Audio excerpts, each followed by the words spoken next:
You got something you want to say? When I was recording the other day, nothing eventful happened, but here something did, and then the camera's not pointing forward. Oh, look at you showing them wings to everybody, yeah. All right, that's right. Welcome back to another exciting midday Q&A. I'm your host, the Duck Man. Coming at you from inside of Ruby, along with my co-pilot here, SkeeterTheDuck. That's right, instead of having a little road view, you've got a little Skeeter view. A lot of people have been asking questions about, how Skeeter rides with me and what she's like driving with me. It'd be nice if I put my seatbelt on so I wasn't, breaking the law. There we go. We're back together now. And little Skeeter's over here taking a ride with her daddy. She just got a bath a little while ago, so she's still a little bit damp. Her feathers are a little bit wet, but she's not cold. It's only about 50 out here, but she's not completely soaked to the bone like she was a couple hours ago. I put her in the bathtub with a heat lamp on her and give her a blanket, and she cleans her feathers off, and she does a pretty good job of that. Well, anyway, in today's Q&A, we're going to address is a lot of questions about Ruby. I've been working tons on Eleanor over the last few months, and you guys really haven't seen a whole lot of my 1968 Volkswagen Fastback, also known as Ruby. I put her in the last Q&A video yesterday, and a lot of people were asking a lot of different questions about her. So we're going to try to address a couple of them here in this video. So for now, please go ahead and give me that licky-likey. Please go ahead and click the subscribe button, and don't forget to pluck the dingle belly down there next to the subscribe button. That way you get updates every time I upload a new video. I really do appreciate you guys. I really appreciate all of you stuck around for my little 4-day hiatus when I went away. So many of you still remember me after a long 4 days away. When it comes to the internet, 4 days is a long time. Right, Skeeter? Yes, you're a good girl. All right, we're going to roll that intro, and we'll be back in just a couple minutes.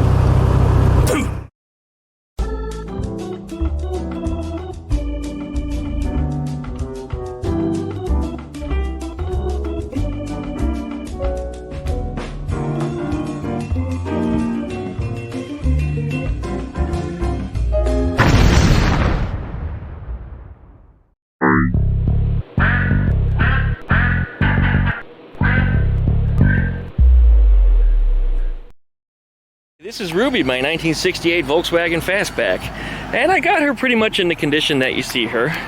Look at this here, a little bit of lint from my car duster. She's quite dirty. She's quite dirty, and despite me cleaning her, what's happened is it's rained so damn much and there's so many cats in the neighborhood that they climb up on top of this car. And I mean, you can even see foot tracks on the side of the car because they seem to be trying to climb the side of the car to get on top of it so they don't have to sit on the wet, muddy ground. Now, this car lives in a garage tent out back, and the ground in there does get muddy, but it does not, more of that lint, but it does not actually rain into it, nor does this car ever get to see rain itself. So I really don't worry too much about things on it like the rust holes that you see down in here. And that's really the most significant rust hole that's on the outside of this body. The only one that you can really see. There are some marks in the paint. I actually did that. Turns out the paint scratch is extremely easy. I forget what I did. I think I ran over an exhaust pipe or something that fell over in the shed where this car lived, and when it hit it, it somehow got underneath the wheel and it scraped up the side of the car. I don't remember exactly what happened, but I am still really, really dissatisfied about that. I got to get some touch-up paint for it to try to cover that up. This weird-looking bubble here isn't even really a bubble at all. Apparently, that's just some respray that some idiot did on his fender here and did a really, really poor job of fixing that. But we're going to get down here, and we're going to cut out that little notch, and we're going to fix that. And then along here, there appears to be some surface rust. There may be some on the inside. I'll poke at it and see if it makes any holes. If it does not, then we'll just simply resurface it, fill the inside with some phosphoric acid, and then try to coat the inside with some of that, it's like a tar-based sealer that you can actually spray on the inside of there, which will coat everything and just pretty much halt the rust. So we will get to that. Now, that's the only severe rust on the exterior body. The front of the car, there's none. Absolutely no rust holes whatsoever in the fenders or underneath the hood. Everything up here is just, it's perfect. I mean, damn near perfect. This car has never even been crash damaged. And in the back, however, we weren't so lucky. And when we were working on that engine, putting that linkages in, we pulled up the carpet, we discovered that there are some rust holes along here. And if you could probably tell by looking at it, the rear valence is still kind of crushed because whoever put stuff in here overloaded the back of the car, and that's what these creases are. Those are actually lines from the back of the car getting crushed here. I'm going to try to fix that. I'm definitely going to fix the rust. And that's something I do need to attack and get to sometime soon. And of course, while I'm working on this here, you guys are going to want to see the engine because everybody always wants to see the engine in this car for some reason. Here it is. It's a little dusty, but you probably notice there's no oil puddles or anything on top of the engine. And that's because I've gone through everything on this engine to stop all the leaks that were up on top of it. There was a little leak around the oil cooler. There was a leak around the pressure sensor. And once I solved that, I eliminated most of the leaks that were on this car. There seems to be a little bit of a leak that's over here on the right-hand side. Out of that breather box, there's a tube that goes down that connects to a T, which is where the oil dipstick and everything goes into. And in that area, that tube is actually a little bit loose on there. So sometimes a little oil will bubble up, and that's my only leak that I have. It no longer sprays on the exhaust pipe or anything. I really don't have any issues with that whatsoever. So that's worked out really, really nicely for me once I got all that sealed up and fixed. Still running the CB Performance linkages in here. You probably noticed that that one's on kind of a wonky angle, and that one's more or less straight up and down. And that was actually a matter of my adjustments that I made on it yesterday. I discovered that the linkage motion was greater on one side than it was on the other. So I changed how the linkage works a little bit, and I was having trouble pushing on that side because I had to push it away and then kind of pull it under a little bit on the left-hand side. On the right-hand side, it was more or less a straight motion. It was kind of, a semicircle, but being that it was on this side, it had to kind of pull back. So it wasn't wanting to open that throttle all the way. So that little plate that you see under there, that little guy right there, the one that's kind of going this way, I actually changed the angle of how that works. So now it doesn't have to tuck under. Instead, now it goes over this way, and it stops at about that area, if that makes sense to you. Probably easier to show you a drawing or show you how it works. But yeah, the motion on that side is actually different from this side. And because of that, now I move the arm over that way a little bit, because when this goes up and down, now it's pushing the linkage away to the left versus how it was kind of folding it up and under, and it wasn't giving it full throttle like it was supposed to. Once I got that set up and I got the full range of motion on that throttle and it looked good, then I came over to this side and moved that arm back and forth so I could increase or decrease the range of motion. And I got them both so that way when I hit the full throttle on here, they were both wide open. Then I adjusted it back to idle and made sure that they were both touching the idle screw, or at least looked like they were touching the idle screw. Then I went to set my balance between the two of them, set the carburetor balance. And because this side I was going to leave alone because I know I like the motion on it, I was going to do the balance over here. This one's much easier to get to. You see there's a coil and the generator's over here, so it's a little hard to reach in there. This side, everything's in the wide open. So when I adjusted my balance and I put the snail on there, which actually measures the amount of vacuum going through here, I actually got the identical setting without even having to balance it. I was rather amazed with that, so I quickly locked it down. Took it for a ride, and everything is perfect. And I thought it was going to be, a micro improvement, as I called it, but as I took it for a ride, this car actually drives better than it ever has. So changing the range of motion on that and getting these things balanced was certainly the right thing to do. Now, only time will tell to see how long it stays that way, right? Close that sucker back up. But yeah, sometime in the future, probably not the very near future, but sometime in the future, we're going to go ahead and start attacking some of the rust on us, particularly with the outside. And I don't know why, but every time I go to a show, people are always taking pictures of the passenger side of the car, and that's the ugly side. There's no rust like that on the driver's side. In fact, there was a piece of trim that even covered that area that used to be on there, and I need to put it back. I only took it off because it kept getting hung up on my pants. Well, the driver's side one also fell off. But if I took this car and I parked it up against a wall deliberately so people wouldn't take pictures of it, you'd still find people getting between the wall like this and taking photos. I don't quite understand it. Everybody always wants to take a picture of the ugly side of the car. So if you get on Facebook and you start looking at photos of this car, everybody always has the passenger side. So anyway, that's Ruby's exterior, that's Ruby's rust. So I hope that explains some of what I'm going to do here, and I'm not really going to start working on that rust anytime soon. I'll probably wait until Eleanor is gone. Once Eleanor is gone for paint, then I'm going to need things to do over that few months, and patching up Ruby here will be part of that process, and also bringing home my bus and start cutting into that and getting that sucker welded back together. Those are things that I need to do, and those are things that I'm going to get to for certain. I hope that answers those questions. Alright, well, let's go ahead and talk about some of the things on the inside here. One of the things you're noticing is Skeeter the Duck. How's it going there, Skeeter the Duck? What you doing there, little bird? You been good in here? You been good in here hanging out, yeah? You minding your own business? You gonna let everybody see you on camera? Skeeter's actually in very, very good health. She's old. That's not the reason why her head is crooked, but it is the reason why she's got so much gray hair. Just like Daddy, she's turning white on the sides. Yep. Getting a little white around the back here. You got some white start showing up on your neck about 5-6 years ago. But around her head, she's really starting to turn white.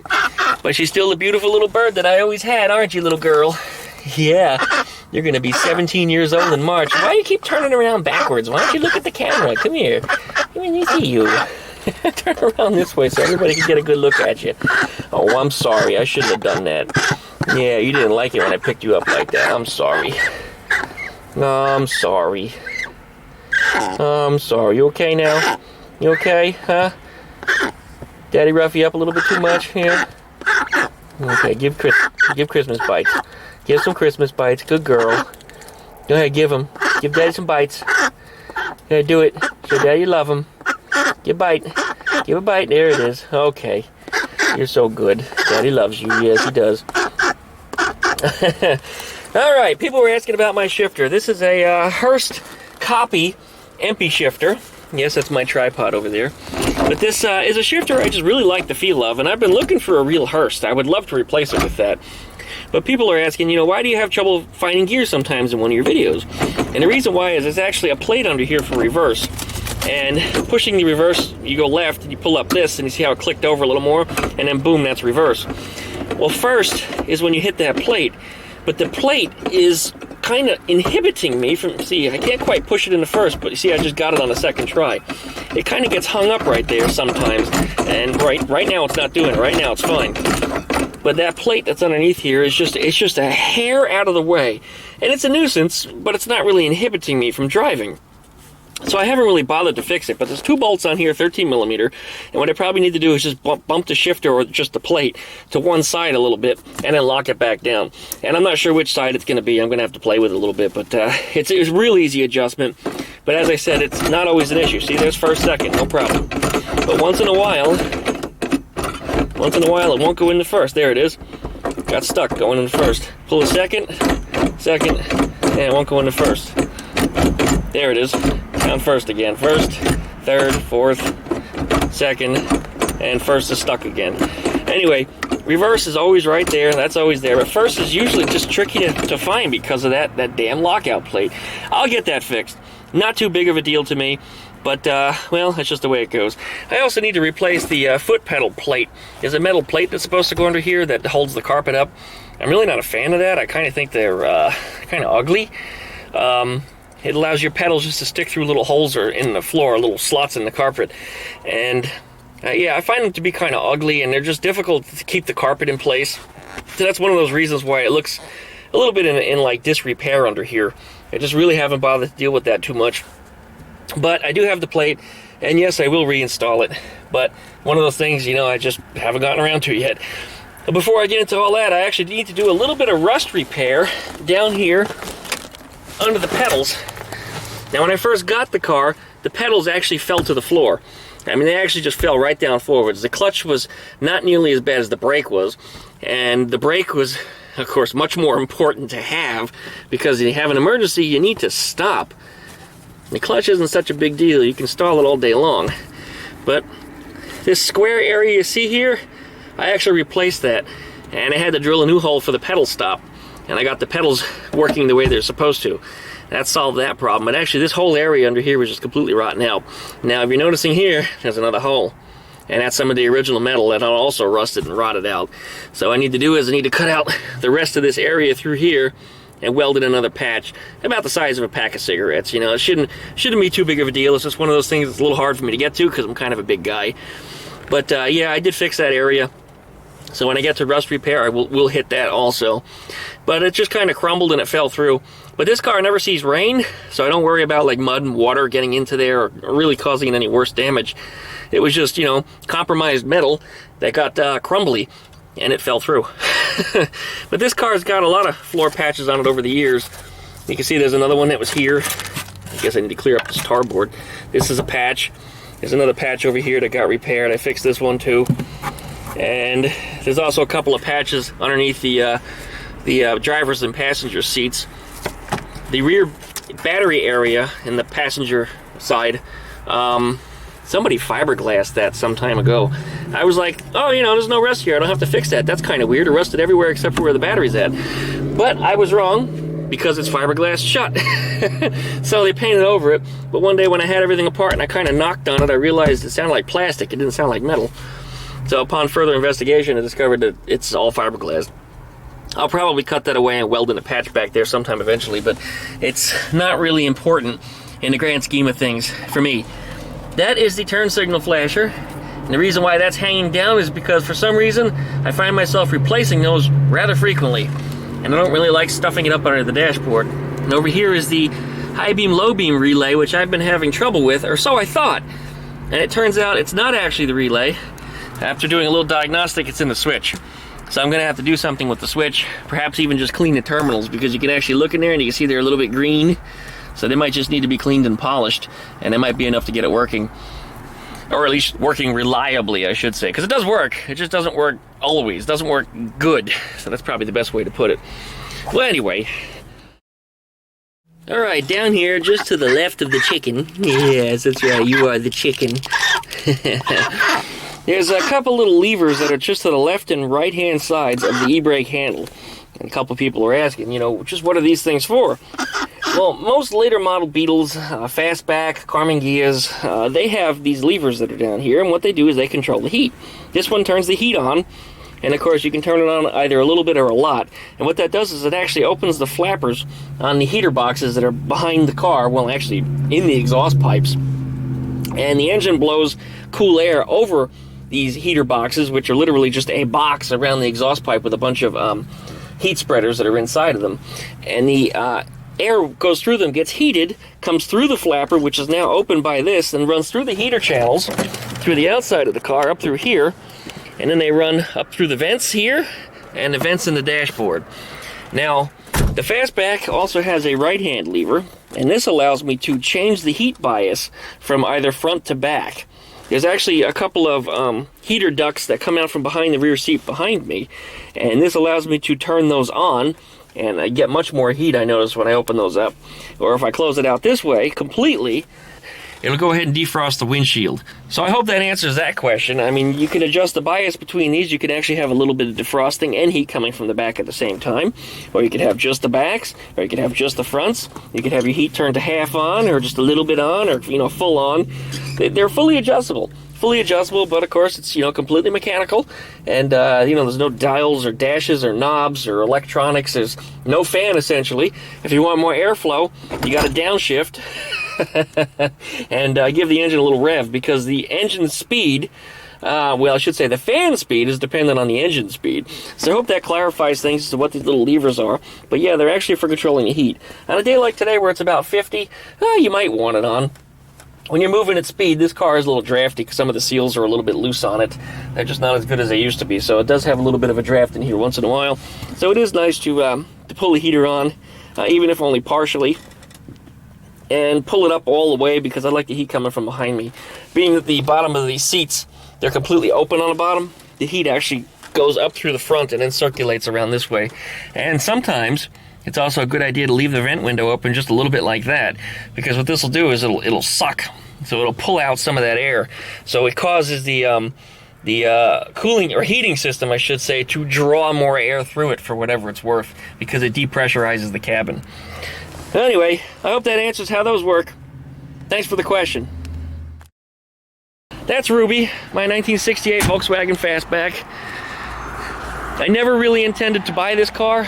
My ex actually really wanted it, and I searched for one of these for almost 3 years as she was with me, and she wanted a red one with a red interior, and she wanted the early body style. She didn't want one of them long-nosed fastbacks. So we hunted and we hunted and we hunted, and I was hoping to find a 69, because that way you'd get the IRS suspension. I don't really like 68 Beetles. Well, I should say 68 Volkswagen. 68 was kind of a tricky year. It was like a really big transition year, not only for fastbacks, but also Beetles, buses. I mean, a lot of things changed in 68 for Volkswagen. And a lot of years, there were firsts, a lot of firsts, and they made a lot of mistakes. 69, I cleaned them up. 69 was also the first official year for IRS on all Volkswagen vehicles, and the Fastback would have had IRS rear suspension if that were the case. Now some of you say, well, you know, you could just change out the engine cradle in the back and switch it to IRS, and yeah, that's very doable. I could also just take out the cradle that's in there and weld in a couple of mounts for IRS using Beetle parts, and I've actually got the right parts at home to do that. And I think the IRS pivot point mounts are only like about 30 bucks or something. So I'm considering doing that, and it may happen in the future when I get this car gutted and torn down. I think I'll make a good video to demonstrate, you know, the method of making that conversion, and still keeping the frame horns that are on here, because later modeled fastbacks, the engine actually mounts in the rear. There's a mustache bar. 68s don't have that. They have frame horns just like this with the transmission sits between, and the engine mounts behind that. So these are a little different than a lot of the other later Beetles that have mustache bars. Some people say, you know, you're missing your mustache bar when they watch me work on this car. But 68s don't have them. 69s do, but not 68s. So that's my Volkswagen Fastback Ruby. I hope that answers some of the questions you guys have been asking lately. If you have any more questions or anything you'd like to know, you know, don't be afraid to ask. I'm always glad to answer them as best I can as soon as I get the next Q&A video up. So as always, if you like my videos, please like, please comment, please click subscribe, and please pluck that little dingle bell you see down there next to the subscribe button, that we get updates every time I upload a new video. And don't forget, I do my technical stuff up on Duckman Cycles at VW Garage, and inside the car is Skeeter. You want to make sure you give Skeeter a subscription too. We're going to try to get her a video up soon, aren't we, Skeeter? Yeah, get you a little video up. You want a video? Put up a video on YouTube? Tonight we're going to have spaghetti, and she loves spaghetti, but I got to put her in a special area when she eats it because she slings it everywhere. You're a slinger, aren't you? You sling your spaghetti all over the place. Yes, you do. I love this little girl so much. In 17 years that she's been together, I mean, she's been with me for everything. All the good stuff, all the bad stuff, she's always been there. So she really, really does mean a lot to me. Really a lot to me. And I've never bonded with anybody or anything like I have with her. I mean, she really is something special. All right, let's go ahead and go for a ride, Skeeter. You wanna go for a ride? All right, we're gonna end this little video going for a ride. All right. Here we go for a ride. Right, Skeeter? Yes, you're a good girl. You're so crabby. You're so crabby. When you got older, you got crabby. Yes, you did. Daddy still loves you. Yes, he does, no matter how crabby or old you get. Daddy will always be there for you. Daddy needs to fasten his seatbelt. There you go.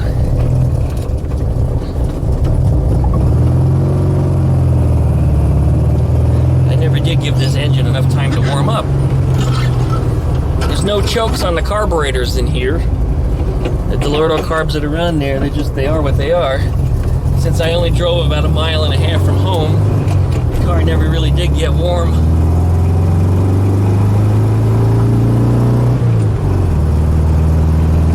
All right, what are you doing, Skeeter?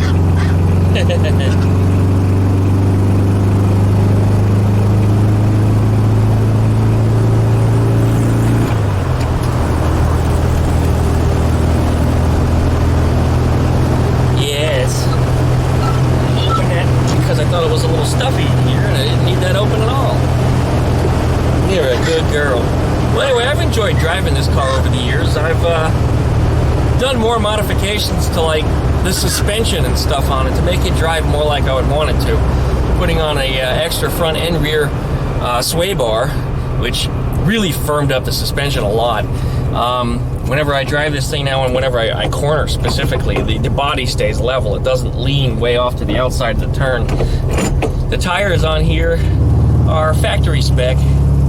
and I don't like them too much. The walls of them aren't stiff enough, and it causes the car to just wobble like this whenever I'm trying to really push it beyond its limits a little bit, maybe even try to get it to slide. It doesn't want to. The tires just want to lean over instead. So these stock tires will probably be coming off sometime in the future. I'll upgrade them to something a little bit wider, maybe just a slightly lower profile. I mean, just a hair, because I don't want to affect the speedometer or the actual final drive on the transmission too much. So I probably won't change it a whole lot, but I'll do something with it for sure. This car has been lowered a little bit. The back actually sagged itself into the position that it's in, but the front, I actually knocked it down 2 clicks. Now, the front suspension on this has a torsion bar through the front, kind of similar to how they are in the back. But the difference is the torsion bars in the front, they're really long. They're actually the entire length of the axle beam, and they crisscross in the middle. So I thought that was kind of interesting when I first started to work on one of those, and I pulled it out. I expected it to be, this long, and it turned out it's twice the length of that because they run the full length of the axle beam. So, I modified the front suspension. The front brakes are already discs, and they worked fantastic, so I left those alone. The master cylinder went bad shortly after I got it. Well, actually, when I got it, when the brake pedal was to the floor like it was, the brakes were only working in the front only. The rear brake line had already busted a hole in it and scored out all the fluid to the rear chamber, so that was not working at all. In order to get on the brakes, you had to stomp on them as hard as you possibly could. And they felt like you were just stepping on a rock. The pedal didn't seem to move. But the front brakes would just suddenly and spontaneously lock up. These are symptoms of a bad master cylinder because the back brakes weren't working at all. The front ones are only supposed to come on that hard when you're in full emergency. Well, anyway, I went shopping for a master cylinder and I expected it to be the same as the Beetle because they look very similar, but to my surprise, the outlets on the Fastback are on the left and right. On the Beetle, they're on the left and top. So, a Beetle master cylinder really doesn't work in here. The internals are all the same, however. So if you could physically bolt it on and make the connections, yeah, you could use it, but it's not really meant for this car. So I got the proper master cylinder, and a Beetle replacement master cylinder, geez, I mean, you can spend maybe $20 on it nowadays. I think I got one of the ones that I bought years ago for $12, and that's actually what's sitting in the 73 Beetle right now. It's actually the master cylinder that I got years ago. I actually used it in there. This car, Ruby the Fastback, required a special one, and instead of being that, it was like $129, and I wanted an authentic German one. I didn't want to have to deal with replacing it again because some Chinese piece of crap is going to fall apart on me or leak or just have issues. So brakes are something you don't want to mess with. So anyway, I replaced the master cylinder, and it was hard to find one, but I finally found a vendor that had one, so I went ahead and swapped that out, got that installed. Drove it around for a couple years, and I just got tired, absolutely tired of adjusting drum brakes. So the drum brakes that were in the rear, I was not satisfied with those at all. So it was time for those to go away. So after I last adjusted them and I took them apart and discovered that they needed parts, I said, enough is enough. I'm going to go ahead and replace the rear drums with discs. And I had a disc kit. The kit was intended for a Beetle. But I figured when I looked at the stuff that they're very similar, and I think that they're going to work. The kit was intended for an IRS Beetle, which has a different rear suspension on it. But it's also a 4x130 lug pattern, so I figured, if I can make these fit, I can put on my same wheels that I've already got, and everything ought to be just fine. Well, to my surprise, that was exactly what happened. And last summer, it might have even been last spring, it might have been almost a year ago, I actually put up a video on my other channel, Duckman Cycles VW Garage, where I converted the rear drums to disc brakes from a Beetle, which was a CB Performance kit from 20 years ago that I actually had sitting on a shelf that I have been saving. It went on my very first Beetle. I never got to drive that car, so the brakes came back off of it when I sold it. I wasn't about to let my cheap car go with a really deluxe set of disc brakes. Those disc brakes were actually configured using Porsche parts, which were rather interesting. The discs are actually bigger than the ones on the front. Not by much, but like a quarter of an inch, half an inch, something. But discs are actually a little bit bigger than they are in the front. And they had an e-brake provision for it, so you could actually hook up the cable to the calipers, and the caliper actually pinched the disc for your e-brake. And I thought that was rather fascinating and just a really nice perk. So I made sure that that stayed in place and got used. So I did discover that one of the cables, well, both the cables, were actually the perfect length, but the outer sheathing that runs from the body, or I should say from the floor pan out to the actual caliper, was too short. So I had to add a piece of tubing on there, and I demonstrated that in the video, and I got that working just fine. As soon as I put those discs on here, God, it was like an enormous difference, because those calipers had been failing and, you know, needed adjustment for quite a while, and I was just getting tired of dealing with it, so I had to get under the car. So putting the discs on, immediate improvement. And for the year that I've had them on here, absolutely no adjustments have been needed to be made. You know, none. I mean, no adjustments whatsoever. I haven't even had to play with the e-brake cable. Everything is perfect. Just perfect. And the brakes work. Oh, Skeeter, I'm sorry. The brakes work just as good as the day that I installed them. I could have hit it a little harder, actually, and locked them up. But wow, when I saw her flying, I had to stop. Oh, I'm sorry, Skeeter. Your daddy almost splatted you. Yeah, he did. You're okay. You're okay. Yeah, I know. I messed you up a little bit. I'm really sorry. You should be wearing your seatbelt. Yeah, you're not wearing your seatbelt. You're not.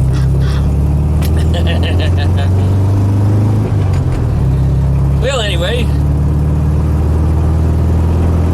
a lot of you seem to enjoy when I do my car video logs here, or vlogs, if you want to call it just one single word. So I'm going to continue to do these, you know, for whatever it's worth.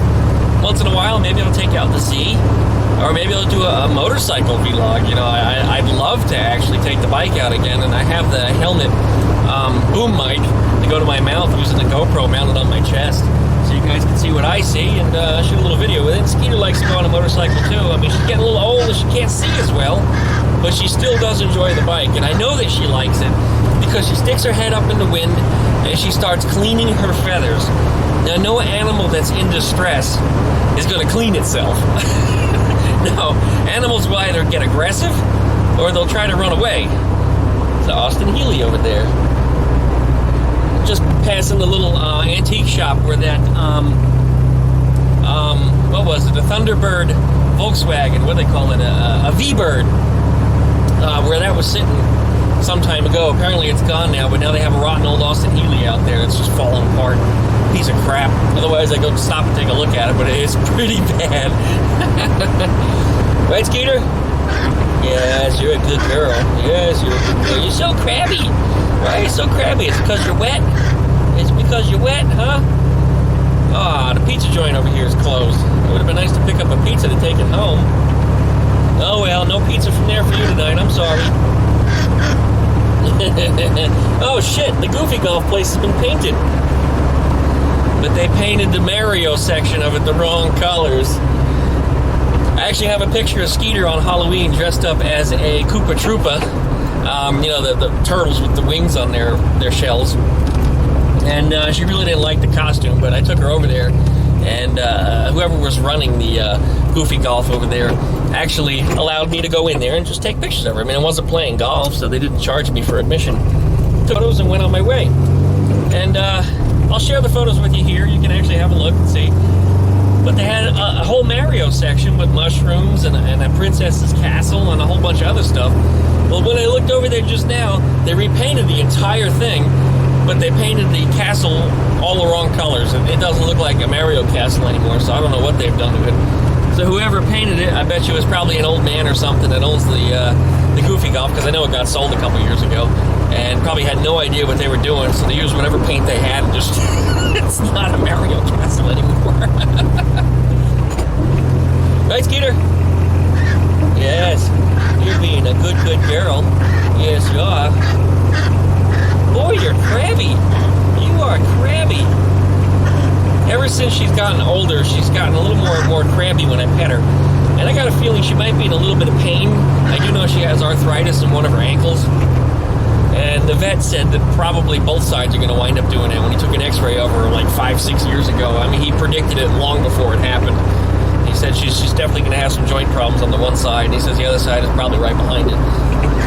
And he was right. The one side that we said was going to have the problem, sure enough, did. And the other one is still holding out pretty good.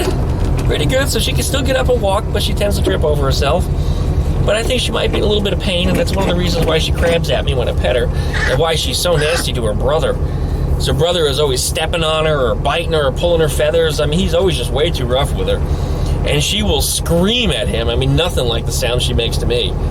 In fact, she's actually tolerating me right now. Yeah.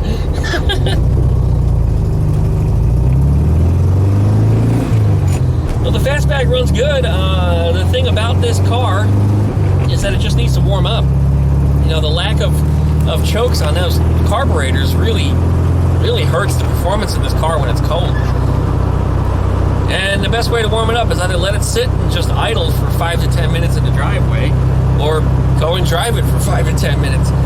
So hopefully you have to go a little further than 5 or 10 minutes, wherever your destination is. Otherwise, it's not going to get warm, which of course isn't good for the oil, and you know what happens. The emulsification of water gets in there, and you end up with that white shitty stuff that gets all over everything on the inside of the engine.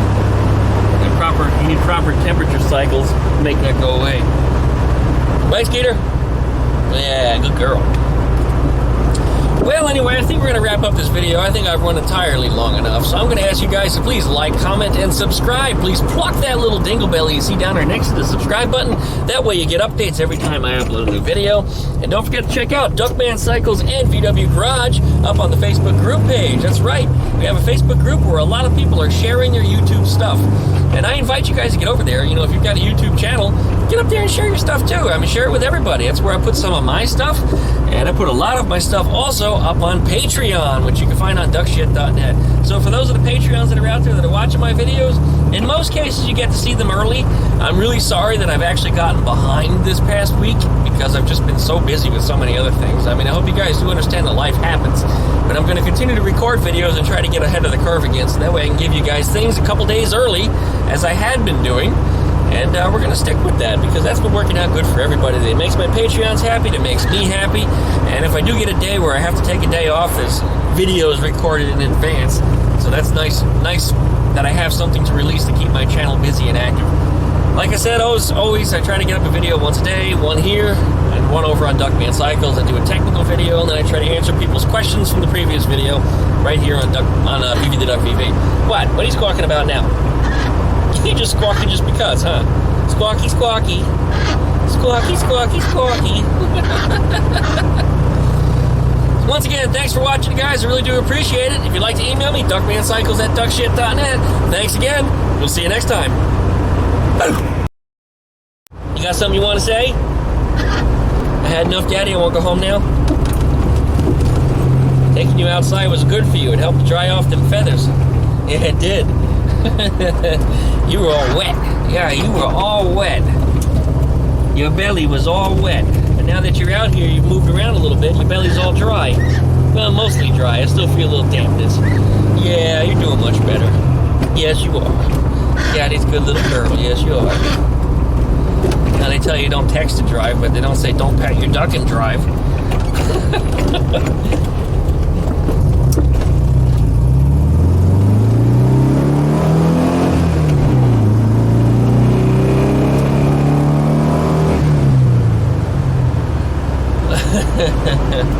What, Skeeter Bird? We got a green light up here.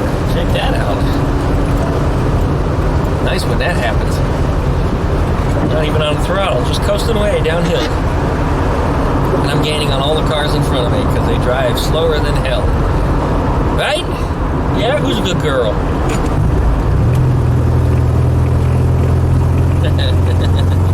And one of them just went off the road. Makes me wish I had another camera pointing forward. One on Skeeter, one on me, and one pointing forward so you guys can see the traffic. The idiot in front of me was driving real slow, real slow, real slow. And it looked like he was putting on a jacket or something while he's trying to drive. And he went off the road, way off the road into the dirt, and then swerved straight again. Yeah, I mean, he wasn't going to hit anything. He could have just coasted back onto the street, but he just suddenly jammed the wheel back over. Dirt was all flying up and rooster tails and shit. He could have lost it. I mean, with how far he snapped that wheel, and when he was in that sand, he could have turned it around sideways. Maybe even dug it in and rolled it. He wasn't going that fast, but still. still, it's just something I wish I had the camera on. When I was recording the other day, nothing eventful happened, but here something did, and then the camera's not pointing forward. Oh, look at you, showing them wings to everybody. Yes, showing them wings to everybody. Everybody loves a ducky. Yes, they do.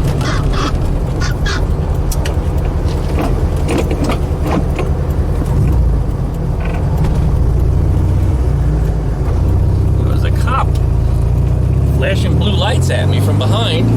Thought he was about to pull me over just now. And then he passed me with the lights off and shot down one of the side streets over here in the neighborhood, which makes me wonder where he's going. What? What you want for Yum Yum tonight? You want dinner? What you want to eat? Want Daddy cook? You love when Daddy cooks.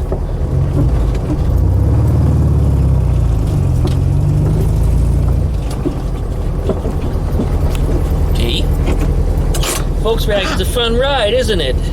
Yes, it is. Good girl. Very, very good girl you are. Yep. Okay. Say bye, Skeeter. You say bye to everybody? Say bye.